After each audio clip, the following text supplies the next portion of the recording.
Oi, pessoal! Hoje nós vamos falar de um assunto que está no nosso cotidiano, que é a estatística. Nós não podemos falar de estatística sem entender a tabela de frequência. Bem, a tabela de frequência é dada sempre da seguinte forma: nós temos os dados, a frequência absoluta, que são o número de elementos da minha pesquisa, a frequência relativa, que vai ser a divisão do meu número de elementos pelo total, a frequência relativa em porcentagem, a acumulada, a frequência relativa acumulada e a frequência relativa acumulada em porcentagem. Bem, vamos ver como funciona a tabela de frequência. Veja que nós temos na frequência absoluta os dados relacionados a xi. Então, para 43 eu tenho 1, para 45, 1, 60, 2, 71, 1, 75, 3, 82, 1 e 98, 1, totalizando 10. Para achar a frequência relativa, nós vamos dividir a minha frequência absoluta relacionada a cada elemento pelo total. Então, vai ser 1 dividido por 10, 0,10. 1 dividido por 10, 0,10. E assim por diante. Para achar a porcentagem, nós vamos pegar este valor da frequência relativa e vamos multiplicar por 100, porque é porcentagem. Porcentagem é 100. Então, 0,10 vezes 100, 10%. 0,10 vezes 100, 10%. 0,20 vezes 100, 20% e assim por diante. Agora a gente vai para a frequência acumulada, já está dizendo acumulada, de acumular dados. Então, eu vou repetir esse 1 da frequência absoluta e vou somar com o posterior. Então, 1 mais 1, 2. 2 mais 2, 4. 4 mais 1, 5. 5 mais 3, 8. 8 mais 1, 9. E 9 mais 1, 10. A mesma coisa faremos na frequência relativa acumulada. Então, vou repetir o 0,10 e vou adicionar com os seus posteriores. Então, 0,10 com 0,10, 0,20. 0,20 mais 0,20, 0,40. 0,40 mais 0,10, 0,50. 0,50 mais 0,30, 0,80. E 0,80 mais 0,10, 0,90. 0,90 mais 0,10 dá 1 inteiro. Agora, eu multiplico esses dados por 100 para transformar isso em porcentagem. Então, 0,10 vezes 100, 10% e assim por diante. Agora, a gente vai falar de algo muito importante na estatística, que é as medidas de tendência central. A primeira dela é a média aritmética. A representação é um X com uma barra em cima. Bem, a média aritmética é algo que normalmente a gente faz com as notas da escola. Soma tudo e divide pelo número de bimestres. No nosso caso, seria 4 bimestres. Então, veja, isso que nós estamos fazendo aqui. Nós pegamos as notas de Marcela e de Luciano. São 4 notas. Eu vou somar todas elas e vou dividir pelo número de notas. Neste caso, seria 4. Então, a média de Marcela será 7,5 e a de Luciano, 8,5. Veja esse exercício do Enem de 2012. A tabela a seguir mostra a evolução da receita bruta anual nos 3 últimos anos de 5 microempresas que se encontram à venda. Um investidor deseja comprar 2 das empresas listadas na tabela. Para tal, ele calcula a média da receita bruta anual dos 3 anos, de 2009 até 2011, e escolhe as 2 empresas de maior média anual. Então, veja, nós temos 5 empresas Dessas 5 empresas, nós vamos achar a média dos 3 anos, então nós vamos somar os dados e dividir por 3 de cada uma delas. Após fazer isso, nós vamos encontrar a média aritmética de cada uma delas. Aí nós vamos ver o que o exercício estava pedindo. Ele escolhe 2 empresas de maior média anual. Então, as 2 empresas que têm maior média anual vai ser quem? A pizzaria Y com a chocolate X. Além da média aritmética simples, nós temos também a média aritmética ponderada, aquela que possui peso. Então, o que a gente vai fazer? A gente vai pegar os dados, multiplicar pelo peso e após somar. E isto será dividido pela soma dos pesos. Vamos ver como funciona. Então, veja bem aqui. Nós temos uma tabela, onde nessa tabela tem a quantidade de empregados e seus salários. Ele quer saber a média de salário dessa empresa. Então, o que a gente vai fazer? O meu peso, nesse caso, vai ser o número de empregados. Então, eu vou fazer 10 vezes o salário, então 10 vezes 1.100, 4 vezes 2.000 e 6 vezes 1.500. Eu somo estes dados e vou dividir pela soma da quantidade de empregados. Então, seria 10 mais 4 mais 6. Fazendo a divisão, nós teremos como média de salários R$ 1.400.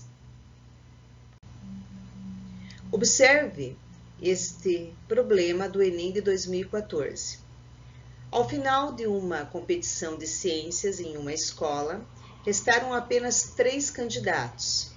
De acordo com as regras, o vencedor será o candidato que obtiver a maior média ponderada entre as notas das provas finais de Química e de Física, considerando respectivamente os pesos 4 e 6 para elas. Isso quer dizer 4 para Química, 6 para Física.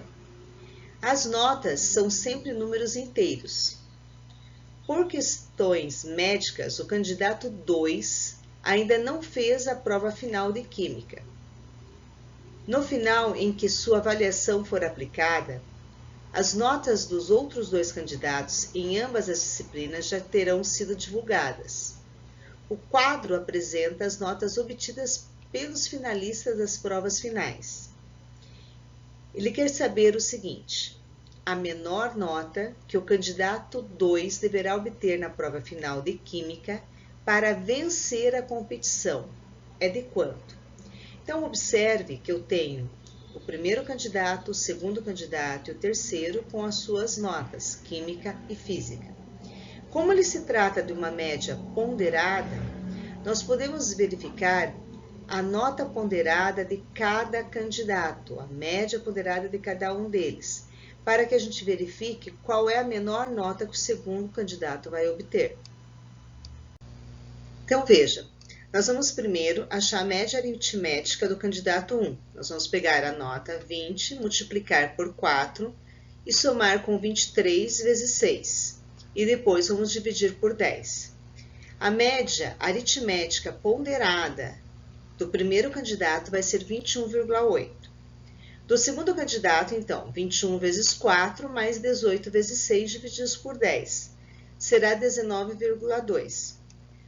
Bom, eu vou pegar como base a maior média, que seria 21,8, para conseguir achar qual é a menor nota que o candidato 3 irá obter. Então, vamos pegar lá. A maior média foi 21,8, a nota que eu preciso, vezes 4, mais 25 vezes 6 divididos por 10.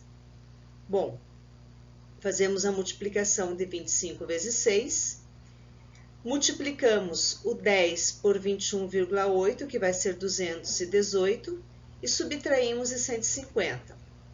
Dividimos por 4, então, para que ele consiga tirar no mínimo 21,8 de média, ele precisa tirar 17. Mas ele quer tirar a mais, então a menor nota terá que ser 18.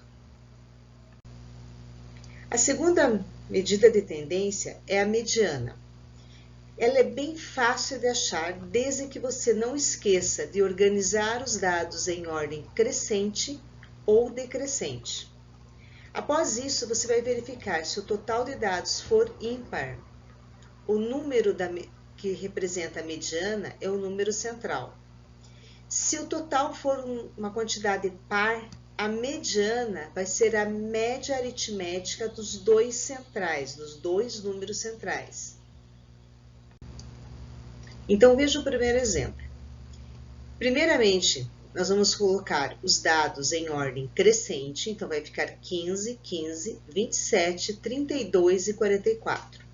Observe que a quantidade de elementos é ímpar, então a mediana vai representar o número central, que será 27.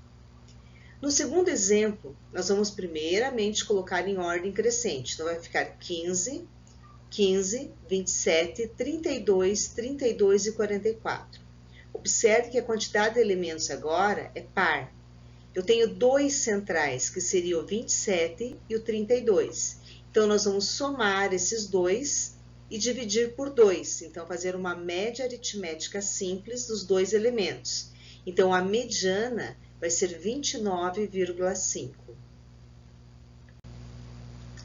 Próxima medida de tendência é a moda. Então, moda, você já tem que pensar o seguinte: o que aparece mais? Então, moda é sempre aquele elemento que mais aparece. Pode ocorrer que eu tenha duas modas, então nós vamos chamar de bimodal. E pode ocorrer também de não ter moda alguma, então ele é chamado de amodal.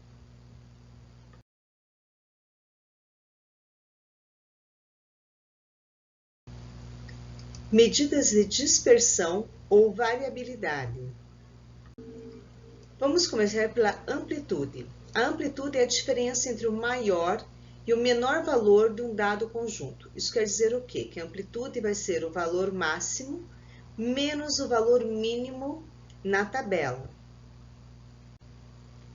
Desvio é a diferença entre o valor qualquer, que a gente chama de xi, e a média aritmética de um conjunto. A variância é a média aritmética dos quadrados dos desvios. O desvio padrão é a raiz quadrada da variância. Agora vamos aplicar as fórmulas de variância, desvio padrão e de média. Então, observe o exemplo. Considere as notas 2, 8, 5 e 6, obtidas por 4 alunos numa avaliação de biologia. Calcule o desvio padrão considerando-se uma população. Então, vamos lá. Para conseguir chegar no desvio padrão, eu preciso da variância. Para chegar na variância, eu preciso da média das notas. Então, vamos calcular a média. Eu somo 8, mais 2, mais 5, mais 6 e vou dividir por 4 notas, que eu vou obter 5,25. O cálculo da variância é a soma dos quadrados da diferença da média com a nota. Então, veja bem, vou pegar a primeira nota, que é 2, subtrair de 5,25 e elevar ao quadrado. A segunda nota, 8, subtrair de 5,25 e elevar ao quadrado. A próxima, 5, subtrair de 5,25 elevado ao quadrado. E a outra, 6, subtraindo de 5,25 ao quadrado. Fazendo toda essa resolução, nós teremos que 18,75 dividido por 4 notas vai dar 4,6875. Bem, isso que a gente acabou de achar foi a variância. Para achar o desvio padrão, nós vamos ter que tirar a raiz quadrada de 4,6875, que vai ser 2,17. Então, o desvio padrão será de 2,17. Então, aqui nós teremos a fórmula da variância e do desvio padrão. Então, a variância seria a somatória da diferença da nota pela média ao quadrado dividido pelo número de notas ou de quantidades de elementos. O desvio padrão seria a raiz quadrada da variância. Então, gente, Medidas de tendência central, nós temos média, moda e mediana. E a média ela pode ser aritmética ou ponderada. Bem, se você tiver alguma dúvida, coloque no seu comentário. Até a próxima!